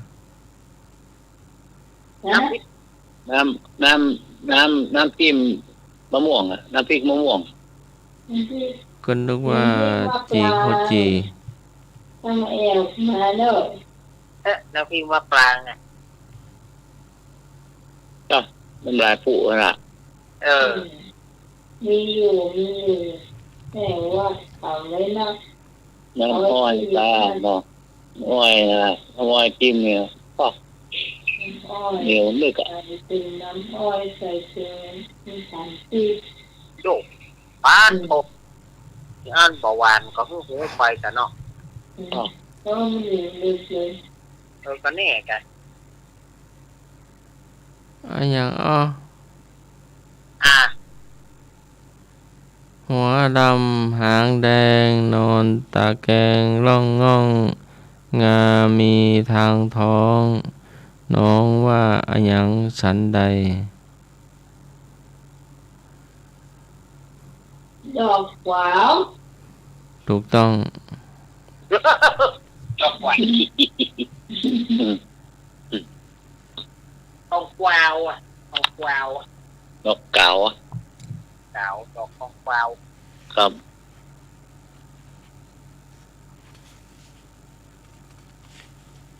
เราเชื่ออะไรอย่าง อะไร อะห ก็ ยัง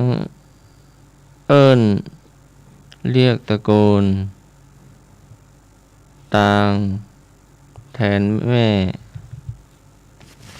ไข่อะหยังเอิ้นวงเล็บเรียกเขามาตะโกนวงเล็บปิดต่างวงเล็บเปิดต่างเท่ากับแทนวงเล็บปิดแม่ แล้วก็ปิดแล้วก็เปิด ไข่อะหยังเอิ้นตังแม่ ตู้กระแจ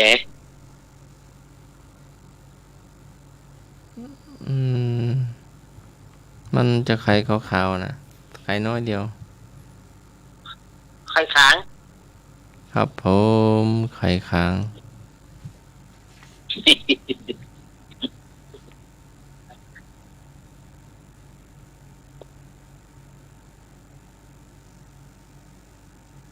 แต่นักปฏิลักษณ์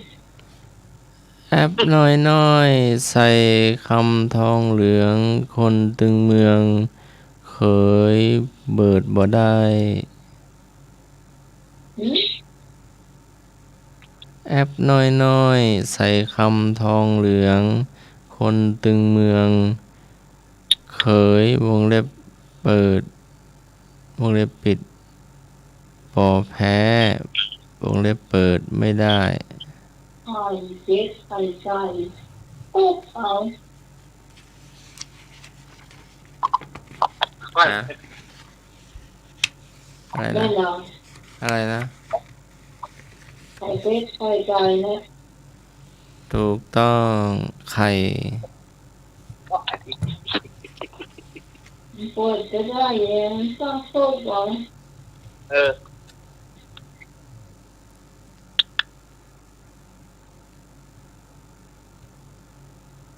อย่างนี้ สวยเหมือนใบพลูมีรูกลางมีขนทางข้าง Anh gì hả? Xuôi มี mượn bật มีวัวมีควาย ถู มี ก หัว ต้องหูวัวควาย Ừ. Ừ. ไอ้ยังอ้อยังอ้อจังหวัดอย่างที่บ่เตียวกัน หือ จังหวัดอย่างอ้อที่บ่เตียวกัน เอ้าจังหวัดที่บัดเตียวอีก ครับ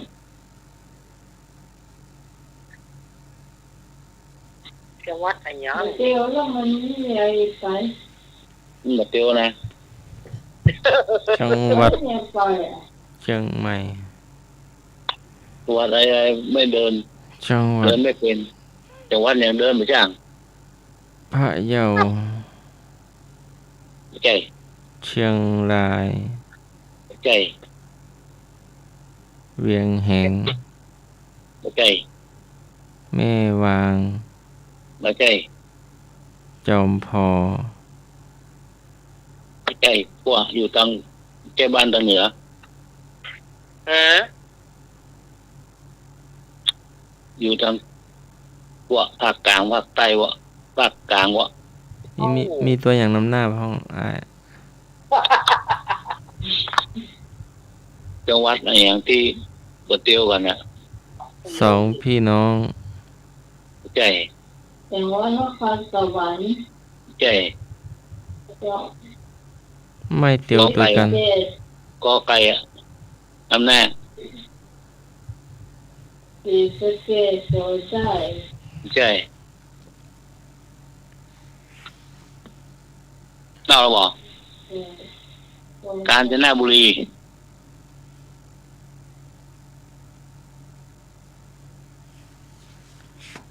กาญจนบุรีกา การน่ะกาญจนบุรีอ่ะ แต่ การเนาะ ว่าบัดเตียวกัน มาเตียวการฟังชื่อมันกับกาญจ กาน ญ บุรี จน อ่ะ บุรี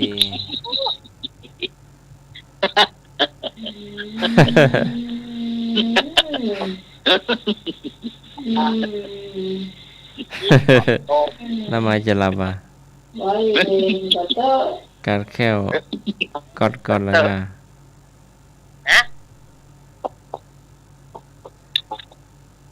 ไว้เรียนก็ต้อง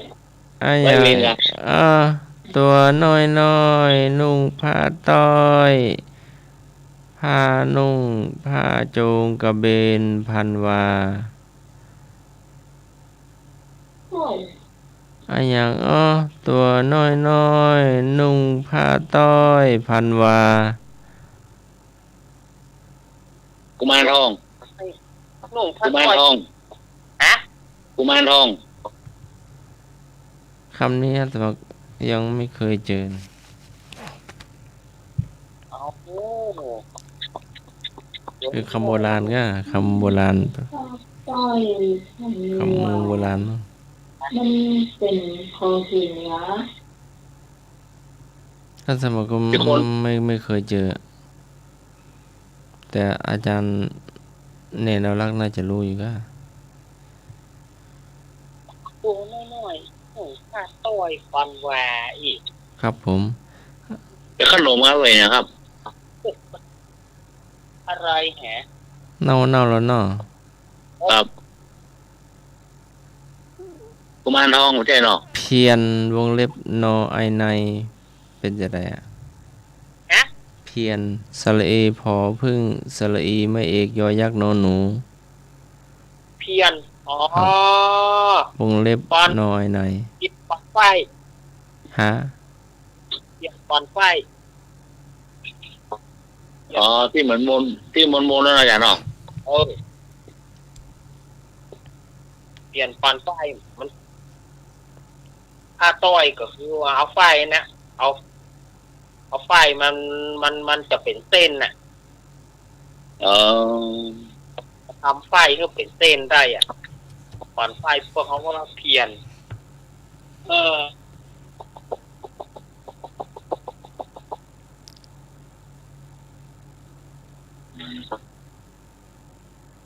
ต่อไป ไอ้ยออยู่ใกล้มหันอยู่ไกลหัน อยู่ใกล้บหารอยู่ไกลหาร ครับ ปิ๊ก ขี้ตา ใช่ ขนตา อยู่ใกล้บ่ฮะจะอยู่แต่ หู ไป ปิกอยู่ใกล้มหารอยู่ไกลหัน จมูกแมบ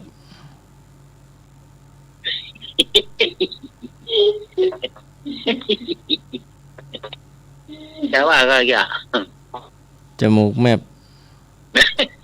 ดังแมบ แม่นละครับ ตึดหูดัง ดังเหมือนโดด ดัง ดังเม็ดดังเม็ด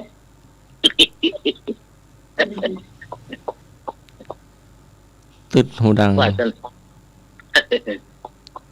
วาสนาเจ้าลอย ตำเตี้ยเลี่ยดินไผไข่กินหื้อย่ำตำเตี้ยเลี่ยดินไผไข่กินขึ้นย่ำยังสมัยยังไม่มีโรงสีข้าว มองตามเข้า ถูกต้อง มองนั่นนะ ถูกต้อง โคกกระเดืองหรือว่ามองอ่ะได้กินให้หน่อยก็จะได้กิน ก็จะได้กินข้าวนะจ๊ะ เจโลโองมเมียเราวันข้ามดะได้ไม่ได้กินนะ ใกล้สีใหม่ทำให้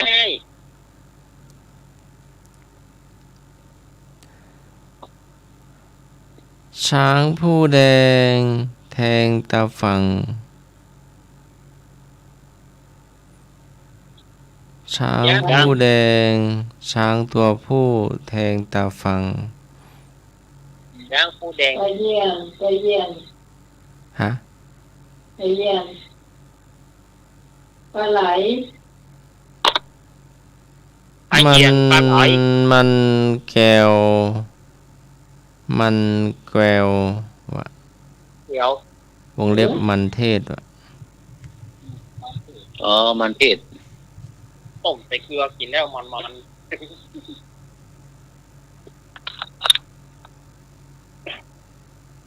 ได้อย่างเห็น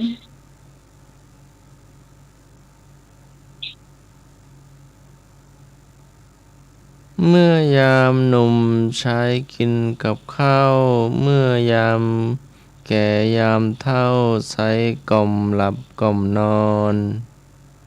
หน่อไม้ ถูกต้อง เยอะ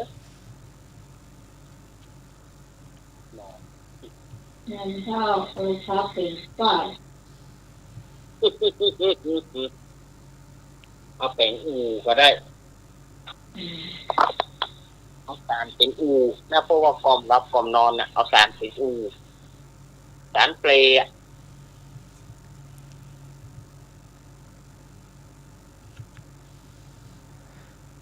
ควายแม่ว้อง ควายตัวเมียมีเขาโค้งเข้าหากัน กินน้ำเสี่ยงตึงหนอง กินน้ำหมดหนอง ท้องพองหนองแห้งเอาหยัง โอ้ ควายแม่ว่องกินน้ำเสี่ยงตึงหนอง ท้องพองหนองแห้งเอาหยังอ้อ รู้กินน้ อย่างเป็นของใช้โบราณตักน้ำก็อยู่ตามคันนาก็ ตัวโจน หา ตัวโจน ขาโจ้ เจ้า หน้าตามันเป็นจะไดเป็นเหมือนคุหรือว่าเป็น มันมีกันสามต้นมะพร้าวน้ำหอม ถ้าใช้คั่วนั่นแหละ คล้ายๆพวก แต่ว่ามันน้อยมันมีขาสองขาหรือว่าขาเดียว มันมีขาเหรอ ฮะ ไม่มีขา จับ มันมี ก็มันเป็น สาม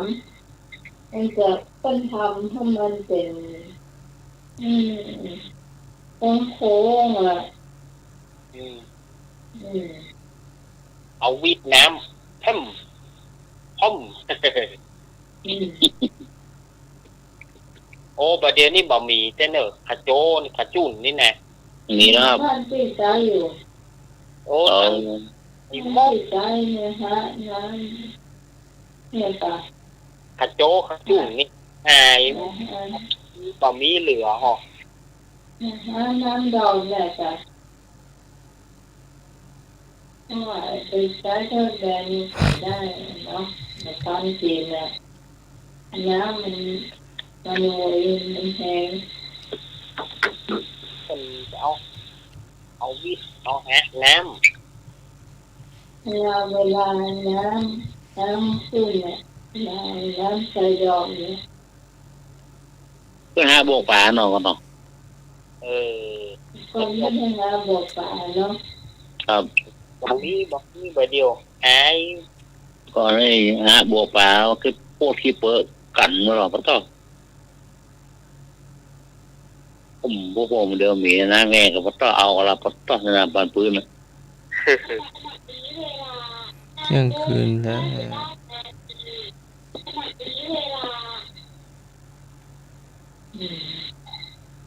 เห็นสักตอนถามเดียวไม่ได้มาเลย เที่ยงคืน อืม อู้กันไปอู้กันมานี่นะเที่ยงคืนได้ ครับ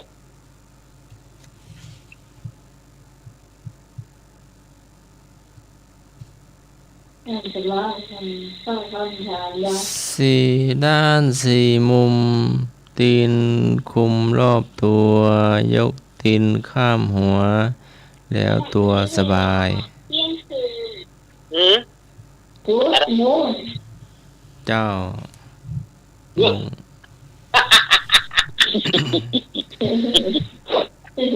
สี่ด้านสี่มุมตีนคุมรอบตัวยกตีนข้ามหัวแล้วตัวสบาย ยุงร้องไห้กะยุงเข้าบ่ได้กะ ก็ยุ่งเข้าไป ตัว ได้ ก็สบายกะ เอาเผื่อยุงตามหลังไว้แล้ว ครับ ไม่เลยตัว ฮะ ไม่เลยตัว ยุงบ่หัน ได้อยู่ว่ามาตัวลวกอย่าเพราะตัวโกนไปละ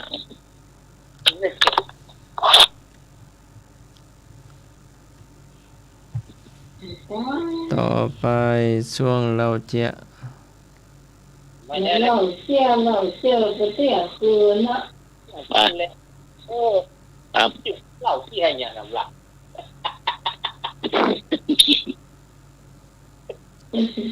คืนแล้วจะเล่าเนี่ย เราคนเดียว เราเที่ยวต่อไปตัวให้ตัวมันอีกบ้านไหนบ้านมัน สมองเราเชี่ยวจุดอ่านดีเถอะเอาจะไปละ ตาบ่มืนแล้วเด้อ ครับตามมือละลุยไปแล้วนะครับตามมือละครับผมไว้ราชาครับผมครับผม เจ้า แต่งว่าครับผมเดินโปนมันนี่มานะโปนตกให้โตกาเนาะครับเลยมานะครับ มาเชียร์ด้วยนะครับอากาศละสวัสดีครับผมอุ่นผมกรอบน้ำนะครับวันนี้อากาศเริ่มเย็นแล้ว โอ้นี่เย็นเนอะ ครับไอ้สาครับสวัสดีครับผม โอ้ย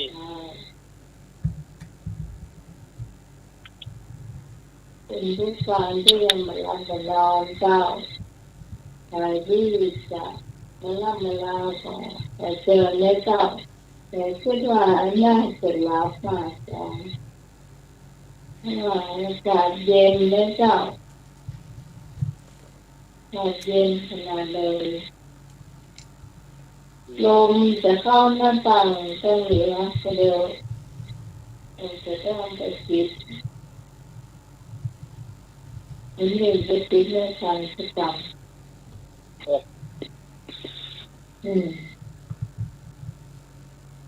จะไปเป็นคนเรียนแล้วแล้วเจ้า ครับคืนนี้ เน้นเขาเส้นหน้าใหม่เนาะ ครับเอาอาทิตย์หน้ามาอยู่ แต่ว่าวันที่5 ที่ 6ขอ 2 วัน เพราะว่าเขาฝากแม่ไว้เราไปแม่เพราะเขาจะไปต่างจังหวัดกันสตาญาติโยมเฮ้ยเวลาก็พอสมควรเนาะรายการธรรมะคลายเครียดก็ดำเนินรายการช่วงสุดท้ายแล้ววันนี้เราก็จะได้นำเอารายการอำลาสถาญาติโยมไปก่อนเสาร์อาทิตย์หน้าเป็นเสาร์สิ้นเดือนเนาะเสาร์อาทิตย์หน้าเป็นเสาร์สิ้นเดือนเฮาก้อยมาปะกันแถมใหม่วันนี้สถาญาติโยมเฮาหลับดีฝันดี ตื่นมาพบแต่สิ่งที่ดีงามพบแต่ความ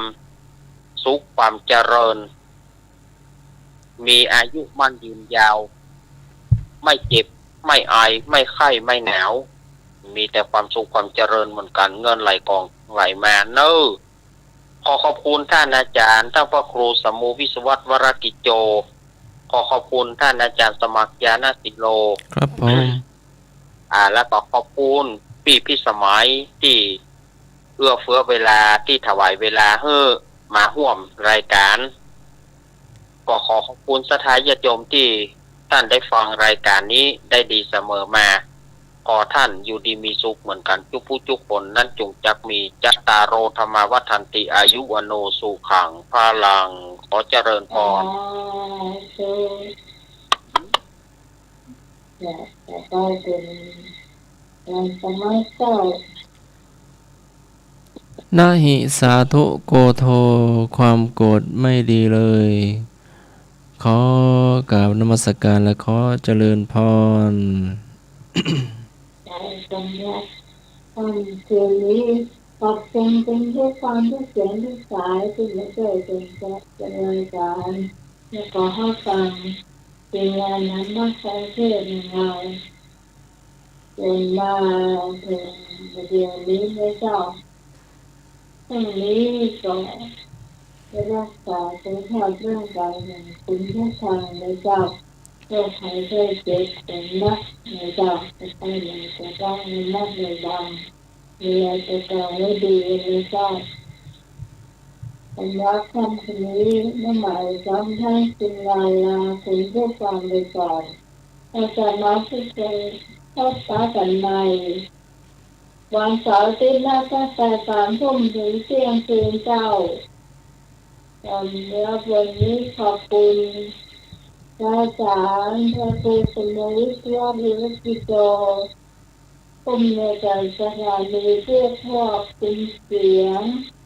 เลือกเพลงคุณผู้ฟังได้ฟังไปสำหรับพระเจ้าพิสมัยที่ดอนเจ้า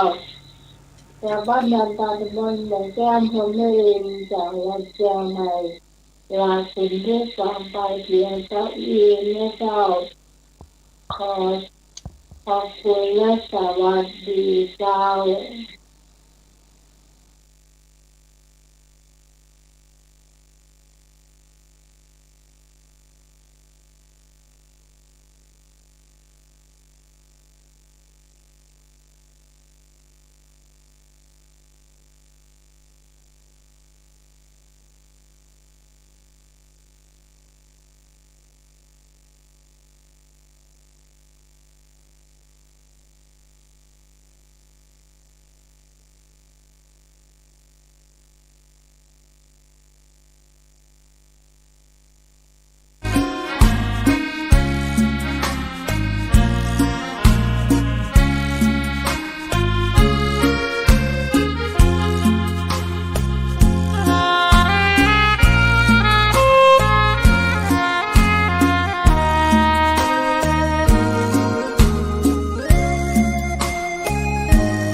ถูกถ้อยคำเข้าถึงจิตใจฟังรายการวิทยุเสียงใสส่งถึงใจไปสู่ปลายนาสารธรรมน้อมนำมองพระศาสดาบอกผู้คนทั่วลาหันมาเข้าวัดฟังธรรมคืนเสียงนี้ นี้เป็นคลื่นธรรมะจากใจส่งถึงบ้านไกลบ้านไกลฟังได้สุขใจล้ำยามดึกดื่นค่ำคืนมีงานต้องทำเป็นคลื่นสารธรรมเน้นย้ำธรรมะเพื่อนใจเสียงคลื่นธรรมบอกหลักธรรมให้คลายความเหงาฟังเสียงธรรมะเบาเบาบอกเล่าถึงคนบ้านไกลสื่อธรรมะบอกลดละระหว่างด้วยใจสื่อไปถึงสวงในเข้าใจหลักธรรมหลักดีลิ้วเพลงธรรมผูกสัมพันธ์จิตใจร่าเริงฟังสาระธรรมะบันเทิงรื่นเริงในชีวิตยามวันว่างเดินทางไปเยี่ยมสถานีนัดพบกันน้องที่วันนี้วันดีวันเสาร์สวดมนต์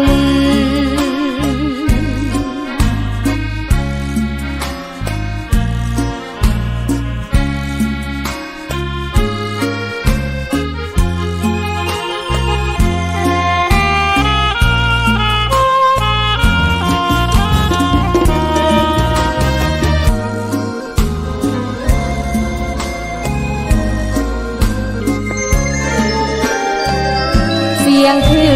นธรรมขณะนี้ท่านกำลังฟังสถานีวิทยุกระจายเสียงพระพุทธศาสนา FM 104.5 เมกะเฮิรตซ์ บัดนี้จะได้แสดงธรรมเป็นไม่มีความคิดว่าตัวกูหรือของกูหรืออยู่อีกต่อไปเรามีความรู้สึกอยู่ว่าถ้าจะขืนเวียนว่ายอยู่ในวัฏสงสารแล้วก็จะต้องเป็นอย่างนี้ไม่มีที่สิ้นสุดถ้าต้องการจะหยุดความเป็นอย่างนี้ไม่ต้องเป็นอย่างนี้ก็ดับความรู้สึกของสังขารว่าตัวกูนั่นเสียไม่มีความรู้สึกอะไรว่าเป็นตัวเราว่าเป็นของเราเสียสังขารมีความเจ็บไข้เป็นธรรมดาถ้าเรามายึดถือเอาว่าสังขารเป็นของเราความเจ็บไข้มันก็กลายเป็นของเราไปด้วย